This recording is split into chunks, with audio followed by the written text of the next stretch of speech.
layar saya sudah terlihat ya? Ya, sudah Baik, terlihat dok layarnya. baik. Saya akan membahas tentang bagaimana menstabilisasi dan transportasi bayi dengan extremely low birth weight ya. Kalau kita berbicara bayi extremely low birth weight, Hmm. maka kita tahu kita akan Ya, bicara tentang bayi yang di bawah 1 kilogram ya, bayi yang berada di bawah 1 kilogram. Nah, biasanya dia identik dengan bayi ekstrim prematur gitu ya, bayi yang lahir di bawah 28 minggu. Nah, menariknya Indonesia masih juara nih, juara untuk kelahiran prematur. Bahwa setidaknya ada sekitar Indonesia berada di peringkat kelima untuk kelahiran prematur dan bayi berat lahir rendah. ELBW atau bayi berat lahir amat sangat rendah merupakan bagian dari bayi berat lahir rendah.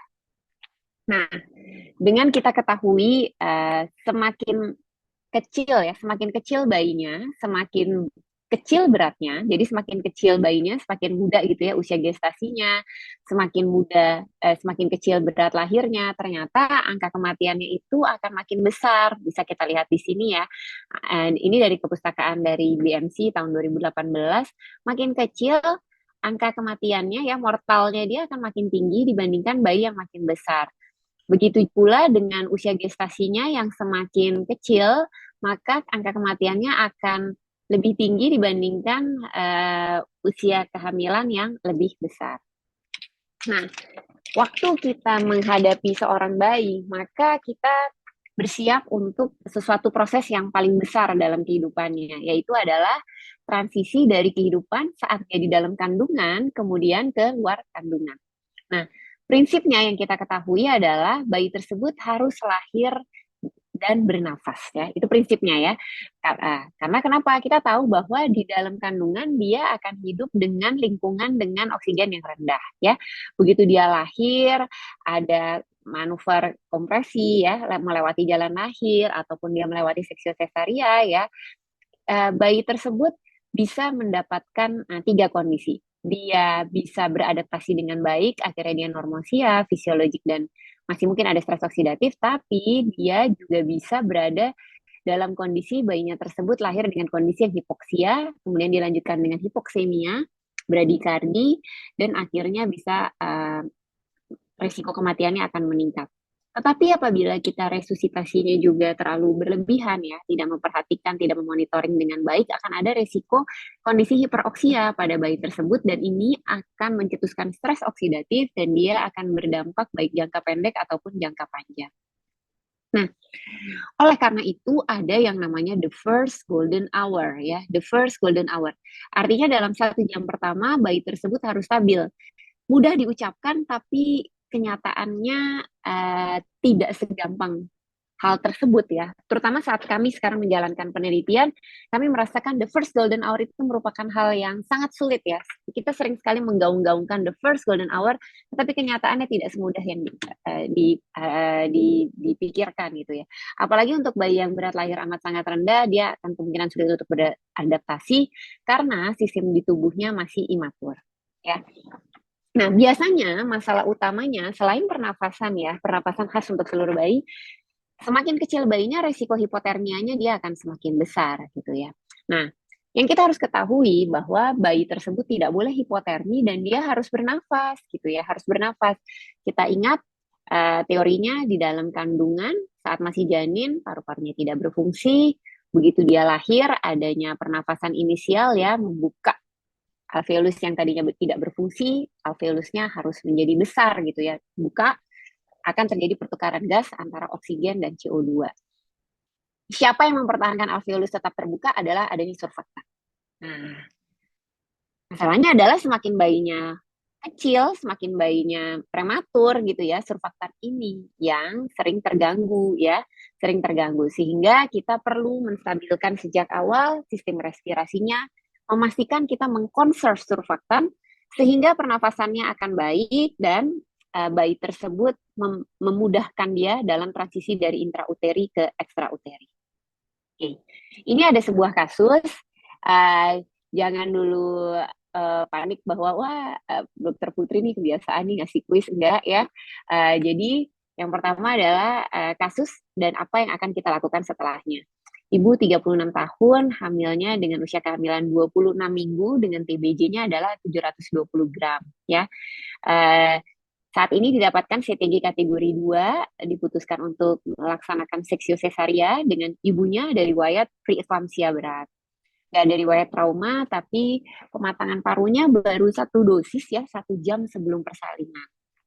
Ya, belum ada pecah ketuban ya. Ini kalau para bapak ibu yang sudah biasa menangani ekstrim prematur di LBW gitu ya, ini memang hal yang sering kali gitu kita hadapi. Nah, biasanya hal yang kita takutkan pada kondisi seperti ini adalah, aduh nanti butuh ventilator nggak ya, aduh butuh surfaktan nggak ya, gitu ya. Kemudian nanti biasanya kita akan repot-repotnya itu setelah bayi lahir, gitu ya. Nah, sebenarnya harusnya apa sih yang kita kerjakan gitu ya sebagai tenaga kesehatan, sebagai tenaga medis, sebagai dokter, sebagai perawat, sebagai bidan. Sebenarnya apa yang harus kita kerjakan? Ya, layaknya sebuah ujian ya, maka persiapan itu menjadi hal yang sangat penting. Nah, saya kumpulkan dulu ya, apa sih prinsipnya tata laksana BBLSR? Kita akan bahas mulai dari cord clamping, manajemen suhu, termoregulasi gitu ya.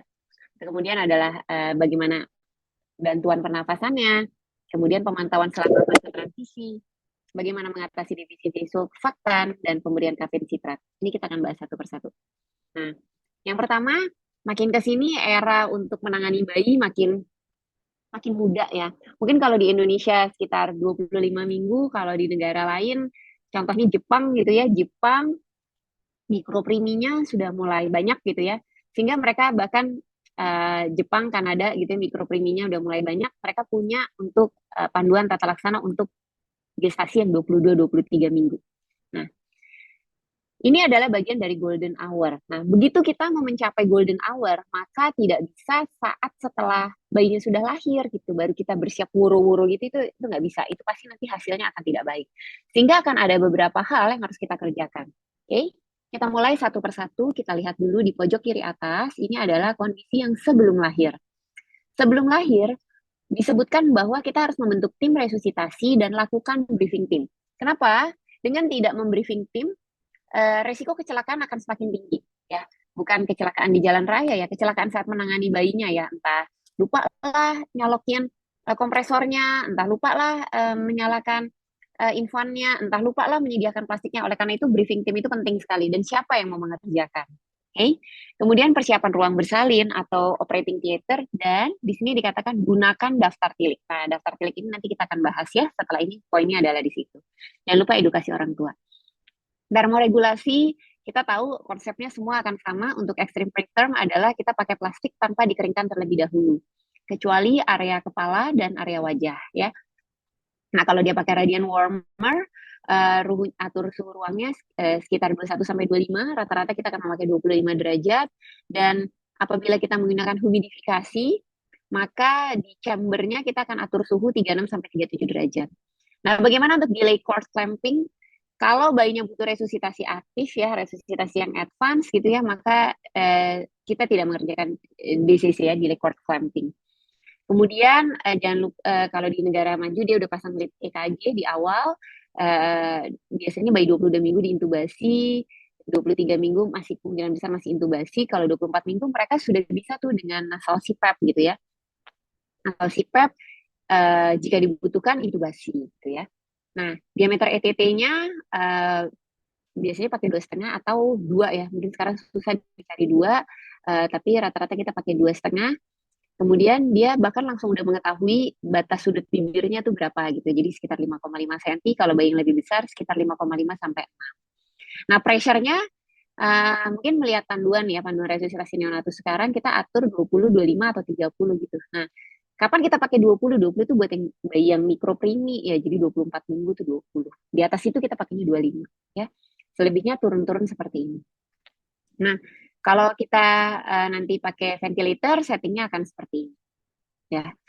Nah, target saturasinya adalah dia bikin 90-92%. Kalau kita aktualnya adalah 90-95%. Diberikan surfaktannya yang early surfaktan, jadi dalam 2 jam pertama kehidupan. Ya. Dan setelah lahir, jangan lupa lakukan debriefing. Mari kita kupas satu persatu. Ini adalah daftar tilik yang tadi saya sebutkan. Kami memodifikasi dari Canberra ya, kami modifikasi dari Canberra dan kami melakukan penelitian. Kami modifikasi sesuai dengan kearifan lokal apa yang bisa kita sediakan. Penelitian ini kami kerjakan bersama-sama. Tentunya bukan hanya tim peneliti saja ya, baik saya, Prof. Rina, Nurse Dian Anggur, Dr. Kanya ya, tetapi ini bantuan oleh seluruh perawat, terutama perawat, kemudian peserta didik dan dokter jaga yang memang berkontribusi sangat besar, serta penyediaan sarana dan prasarana. Karena memang dalam penyediaan daftar tilik ini perlu ditunjang oleh sarana prasarana yang memadai. Kenapa? Karena walaupun skillnya baik, walaupun janinnya sudah dipersiapkan dengan kondisi yang sebaik mungkin saat dilahirkan, tetapi sarana prasarana tidak mendukung, tidak akan merubah ya, tidak akan merubah outcome dari bayi tersebut.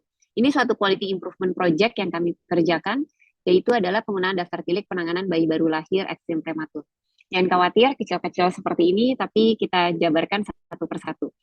Yang pertama saat memulai project ini kami melakukan briefing dulu ya. Jadi kami melakukan pertemuan gitu ya, baik antara dokter, nurse-nya atau perawatnya ya, peserta didik supaya kita berkolaborasi. Tujuannya satu, yaitu adalah bagaimana stabilisasi dan transportasi yang baik. Tentunya ditunjang dengan resusitasi yang baik.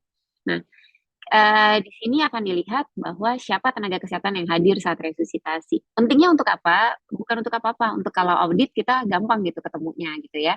Nah, agar dicatat waktu lahirnya berapa, kapan, dan waktu masuk ke unit yang dituju itu dalam waktu berapa lama dia bisa menyelesaikan resusitasi.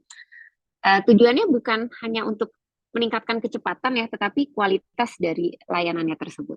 Nah, bagaimana supaya bayinya stabil? Maka resusitasinya bagus. Bagaimana supaya resusitasinya bagus? Persiapannya harus tepat, gitu ya. Nah, kita mulai dari daftar tilik yang pertama, persiapan sebelum persalinan. Ini saya sesuaikan dengan yang di RSCM ya. Jadi kami modifikasi ya.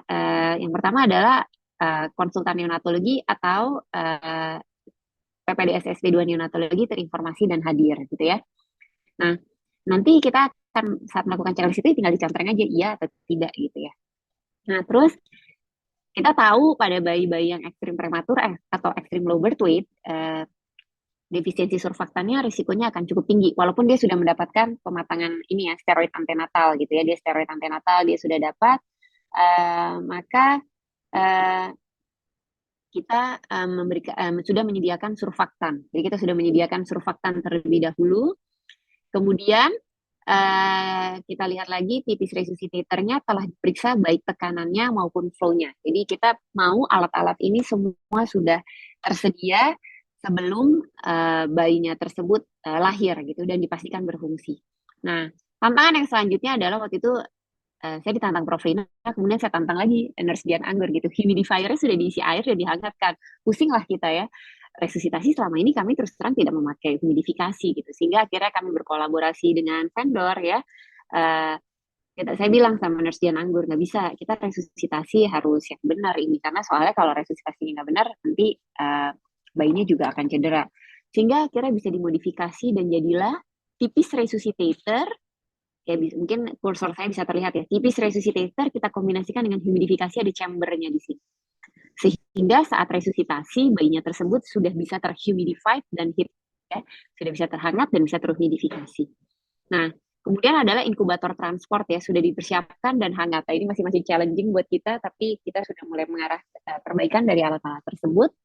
Plastik dan topi tersedia, dan jangan lupa prinsip dari the first golden hour bukan hanya stabilisasi respirasi, tetapi juga stabilisasi nutrisi, sehingga pasiennya tersebut sudah mendapatkan TPN dalam 1 jam pertama. Oleh karena itu, sudah disiapkan TPN. Ya, TPN-nya sudah tersedia, biasanya kita ada di kulkas NICU-nya. Nah, nanti kafein atau aminofilin ya, saat itu tersedia yang mana? Di awal penelitian kami masih memiliki kafein, saat ini kami menggunakan aminofilin dan antibiotik ya. Antibiotik. Jadi itu sudah kita checklist, sudah disiapkan semuanya. Nah, itu persiapan pra-persalinan, kemudian pada saat persalinan.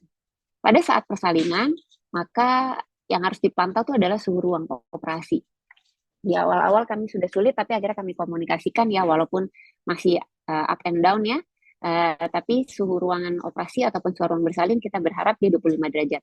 Nah, kalau seandainya tidak terpenuhi, baru kami tulis gitu ya, berapa suhunya yang aktual. Nah, terus dilakukan penundaan penjepitan tali pusat atau tidak di cord clamping ya, dilakukan atau tidak. Kemudian saat resusitasi, plastiknya terpasang atau tidak, topinya terpasang. Jadi sedemikian kita checklist supaya apa? Supaya saat resusitasi tidak lupa ya. Bayinya diletakkan di infant warmer ya atau tidak. Kemudian mulai VTP atau CPAP sesuai kebutuhannya. Nah, topi ini waktu di awal-awal topinya ada gitu ya, tapi tidak sesuai ukuran. Akhirnya kami juga mengakomodir supaya topi-topi tersebut tersedia. Alhamdulillah ada apa ya? Ada waktu itu ada sekelompok orang-orang yang penggiat memang membuat kerajinan ya. Jadi dia bisa menyediakan topi yang sesuai. Jadi kita ukur lingkar kepala rata-rata dan itu akhirnya nanti dibuat jadi topi. Nah, kemudian yang selanjutnya adalah di dalam checklist tersebut kita juga melihat nih bayinya butuh intubasi enggak. Kalau iya, maka jawaban selanjutnya adalah di sini. Perlu diberikan surfaktan atau tidak. Nah, pemberian surfaktan tersebut kita tidak melulu membawa surfaktan ke delivery room. Untuk bayi di bawah 30 minggu, khususnya di bawah 28 minggu, kami akan membawa surfaktan ke delivery room. Ya. Nah, kemudian humidifier-nya sudah terisi air dan berfungsi dengan hangat atau tidak. Nanti di sini bisa terdetek suhunya berapa. Nah, saat resusitasi, goal-nya adalah kita mencapai menit kelima adalah 80%. Nah, kenapa ini penting dimasukkan checklist? Karena kita tahu ya berdasarkan penelitian Ola Saugstad dan lain sebagainya. Mereka melihat ya begitu tidak mencapai saturasi menit kelima 80%, mortalitasnya akan lebih tinggi ya saat discharge. Ya. Nah, kemudian saturasi pada 10 menit 90-94%. Nah, setelah resusitasi, maka akan dilihat apakah vitamin K1-nya checklistnya ya diberikan atau tidak, dan apakah dilakukan transfer ke NICU dalam waktu 30 menit. Yang artinya kita bisa menyelesaikan resusitasi dengan baik dalam waktu 30 menit gitu ya. Kalau nggak bisa, ya kita tulis alasannya karena kenapa gitu ya. Nah, gimana caranya kita bisa meresusitasi dengan baik gitu ya? Ya gitu, kita harus tahu timnya siapa yang akan berangkat, kemudian alat-alatnya kita persiapkan seperti apa gitu ya. Dan supaya alat-alat tersebut tidak ada satupun yang tertinggal, maka checklist pra persalinan itu menjadi hal yang sangat penting. Nah, parameter selanjutnya yang menjadi goalnya adalah sebelum dipindahkan atau sebelum ditransfer harus diukur suhunya. Karena kita mau mengetahui nih, kalau seandainya kita root cause analysis gitu ya, sebenarnya bayi ini menjadi hipotermi saat apa? Saat resusitasi kah? Saat transport atau saat di mana? Nah, itu kita tahu salah satunya adalah check and recheck adalah dengan kita mengukur suhu sebelum bayinya dipindahkan. Okay. Nah, sekarang kita bahas dulu untuk delay cord clamping. Delay cord clamping sejauh ini dilakukan untuk bayi yang bugar ya, atau bayi yang segera bernapas setelah lahir. Mungkin ada beberapa institusi di luar yang memang melakukan resusitasi dengan melakukan delay cord clamping, tapi sejauh ini kami belum melakukan hal tersebut ya. Delay cord clamping kalaupun dilakukan untuk bayi yang bugar dilakukan selama 30-60 detik, dan ini direncanakan untuk bayi yang tanpa faktor resiko. Rekomendasi dari IDAI seperti demikian. Nah, bagaimana kalau seandainya saya mengerjakan delay cord clamping, maka pastikan menggunakan handuknya yang hangat, terus memakai kantung plastik medis ya, dan bisa pakai cap ya, bungkus plastik medis supaya bayinya tidak terjadi kondisi hipotermi. Nah, bagaimana dong caranya saya buat mengurangi kehilangan panas? Yang pertama resusitasinya itu dengan humidifikasi yang sudah dihangatkan. Kalau terbaca di sini 22,5, maka harusnya tidak demikian. Suhunya harus kita buat suhunya 37 derajat. Oke. Kedua, suhu ruangan yang harus dikontrol. Ya, ini suhu ruangan yang harus dikontrol. Menggunakan matras penghangat, bisa pakai thermal mattress, atau kita bisa di sini pakai transformer ya. Jadi ini bisa untuk menghangatkan bayinya tersebut. Atau kita memakai plastik, dan yang terakhir adalah kita bisa memakai topi yang plastik seperti ini. Ya, topi plastik seperti ini dia termasuk strategi untuk meminimalisir kehilangan panas. Kemudian lakukan resusitasi neonatus sesuai panduan resusitasi neonatus tempat di mana dokter bekerja ya. Jadi kalau misalnya di Indonesia ya kita pakai dari UKK Neonatologi, dari Ikatan Dokter Anak Indonesia. Kita lakukan resusitasi sesuai dengan kondisi bayi dan sesuai dengan kebutuhan bayi. Biasanya bayi-bayi yang berat lahir sangat rendah, dia sering kali ya dia butuh bantuan pernafasan karena parunya masih imatur ya. Parunya masih imatur. Kalau dia gagal bernafas spontan setelah langkah awal ya kita lakukan VTP. Tetapi kalau dia bisa bernafas spontan namun ada distress, maka kita berikan dengan CPAP ya. Kita berikan dengan CPAP. Goalnya apa? Bisa bernafas, bayinya bisa bernafas, target saturasinya tercapai. Itu adalah goalnya dari pemberian respiratory support. Tentunya jangan dengan setting yang tinggi. Kapan kita katakan tinggi ya? Kalau kita gagal dengan CPAP, yaitu CPAP 8, FiO2 40%, bayinya masih di stres berat, maka itu terindikasi pemberian surfaktan pada bayi tersebut. Nah, namun yang para Bapak Ibu harus ingat kembali saat kita melakukan pemberian VTP ataupun CPAP di delivery room ya, seringkali kita menggunakannya pakai sungkup ya, kita pakai sungkup ya, pakai maskernya gitu ya, pakai maskernya. Ada hal-hal yang mempengaruhi sehingga efektivitas ventilasi ini tidak bisa berlangsung dengan baik gitu ya. Contohnya ukuran sungkup yang nggak sesuai gitu ya, posisinya nggak tepat ya, leakage ya bocor gitu. Atau jangan-jangan neken sungkupnya terlalu bersemangat gitu ya, bersemangat. Nah ini hati-hati. Nanti yang ada akan terjadi obstruksi saluran nafas. Dan kalau kita menekannya berlebihan, maka akan terjadi bradikardi bayinya. Kenapa? Karena terjadi aktivasi refleks dari trigeminal kardiak. Ya. Atau misalnya waktu kita VTP, nggak sengaja posisi lidahnya berubah, ya itu akhirnya glutisnya tertutup, akhirnya dia menghambat masuknya udara ke saluran pernapasan bagian bawah.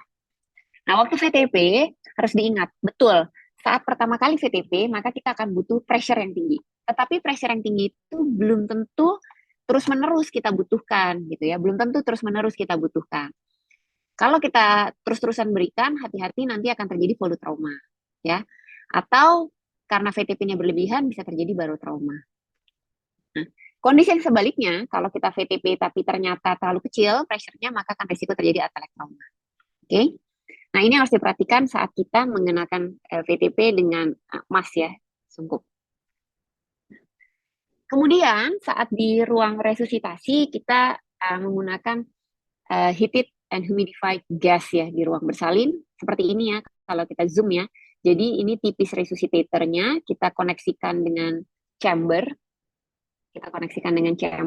sehingga saat resusitasi udaranya bisa hangat gitu ya, kita bisa hangat sampai ke sini ya. Di sini bisa kelihatan ada wire-nya. Ya, dihangatkan, dilembabkan udaranya ya, penting untuk stabilisasi awal bayi prematur dan sebisa mungkin kalau bisa selama transport gitu ya, selama transport ya.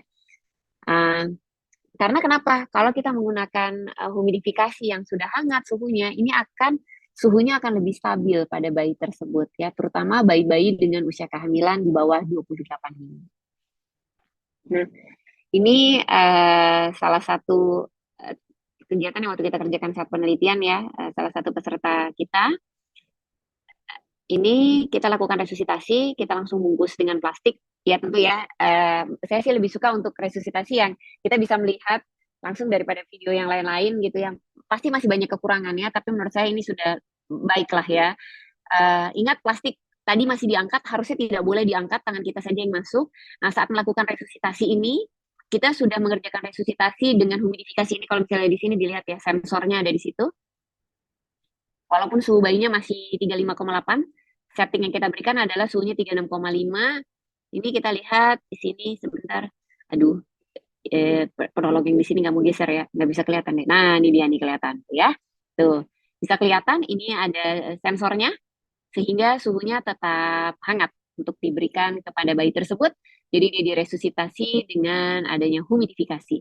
Mungkin nggak dikerjakan, mungkin banget. Bisa nggak dikerjakan? Bisa, applicable banget. Visible nggak? Visible, ini bisa kita lihat dia pakai sifat 7 ya, FiO2-nya sudah bisa turun dari 30 turun ke 25 dan suhu bayinya sudah sampai ke 36,5 derajat ya. Prinsipnya bisa banget kita kerjakan hal demikian. Susah nggak memulainya? Susah banget, tapi dengan kekompakan tim dari dokter dan perawat di CRSCM ya, alhamdulillah semuanya bisa dikerjakan dengan baik. Ya. Nah, apa yang harus dipantau selama transisi neonatus, denyut jantung dan saturasinya? Kita pantau fungsi respirasinya, kita lihat CO2 ekspirasinya dan mode apa ya, mode yang bisa kita pakai satu lagi adalah kita memantau dengan near infrared spektroskopi. Oke. Nah, bagaimana untuk defisiensi surfaktan? Kalau kita stabilisasinya mau bagus, yang pasti kita harus memastikan surfaktannya terkonserv dengan baik. Salah satu yang bisa mengkonserv surfaktan adalah dengan menggunakan CPAP ya, pada bayi-bayi yang memang terindikasi. CPAP akan mengenerate pressure, nanti dia akan memperbaiki functional residual capacity dan akan mengkonserv surfaktan yang ada. Nah, ada kalanya CPAP juga nggak bisa mengkonserv surfaktan dengan cukup gitu ya. Maka kita harus memberikan surfaktan eksternal.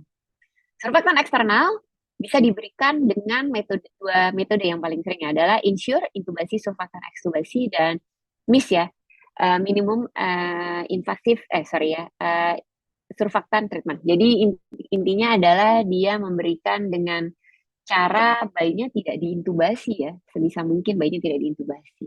Nah, apa yang harus diperhatikan saat memberikan surfaktan? Harus dihangatkan dahulu surfaktan tersebut ya. Setelah pemberian surfaktan, kemungkinan besar pressure yang dibutuhkan dan FiO2 yang dibutuhkan itu akan turun.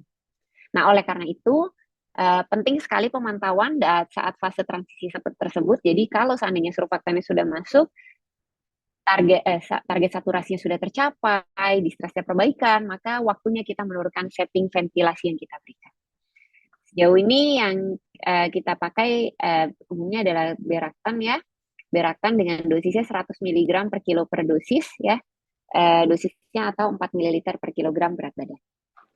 Nah, bagaimana untuk pemberian kafein sitrat ya? Biasanya ini kita kerjakan bukan di delivery room ya, biasanya kita kerjakannya di NICU ya. Kafein sitrat dia akan mengoptimalisasi keberhasilan penggunaan dari ventilasi non-invasif ya. Rata-rata di unit-unit di dunia dia memakai dosis kafein sitrat, dosisnya seperti berikut, diikuti dengan dosis rumatan. Namun di negara berkembang, ada kalanya kafein sitrat belum tentu ketersediaannya itu kontinuitas. Sehingga diperlukan derivatnya, yaitu adalah golongan aminofilin, yang biasanya kita berikan dengan loading dose seperti demikian, dan dosis rumatannya setelah pemberian dari loading dose. Ini diberikan setiap 12 jam. Nah, kemudian kita butuh transport ya. Ini kita ambil daftar tilik untuk termoregulasi saat transport neonatus. Daftar tilik ini bisa digunakan intrahospital, tapi juga bisa digunakan antar hospital. Ya. Yang pertama adalah kita harus perhatikan suhu aksilanya itu 36,5 sampai 37,5 derajat. Nah, sebelum mentransport bayi, pastikan inkubatornya sudah hangat gitu ya. Hangat, dan seluruh instrumen yang akan menempel ke tubuh bayi itu harus sudah hangat gitu ya. Bayinya harus dipasangkan topi ya, dipasang probe di suhu di aksila, dan didokumentasikan suhu setiap 15 menit. Nah, kalau suhunya apabila suhunya hipo atau hipertermi, harus didokumentasi untuk dilakukan intervensi ya. Nah, kalau misalnya bayinya tetap hipotermi dan usianya masih di bawah 24 jam ya, maka bayinya harus tetap menggunakan plastiknya selama stabilisasi. Jadi meskipun dia udah pakai inkubator, jangan dilepas gitu ya, plastiknya tetap harus tetap dibungkus ya. Nah, kalau suhunya tetap masih di bawah 36,5, maka kita membutuhkan thermal matres ya. Nah, kalau kita pakai akses umbilikal, tetap kita harus memakai drapingnya itu adalah plastik yang steril juga ya. Supaya bayinya tetap terlihat dan suhunya tetap terjaga, tidak memuai. Nah, kadangkala kita perlu untuk menaikkan suhunya inkubator lebih tinggi ya, kalau dia masih ada kondisi hipotermi. Misalnya di kondisi hipotermi ringan sedang, kita perlu naikkan 0,5 sampai 1 derajat. Kalau dia hipotermi yang sedang berat, di bawah 35 derajat, kita naikkan 1 sampai 1,5 derajat. Nah, kalau dia memakai bantuan ventilasi, berarti ini berlaku untuk seluruhnya ya, maka kita perlu menggunakan humidifikasi seperti contoh yang tadi gambar sudah saya berikan.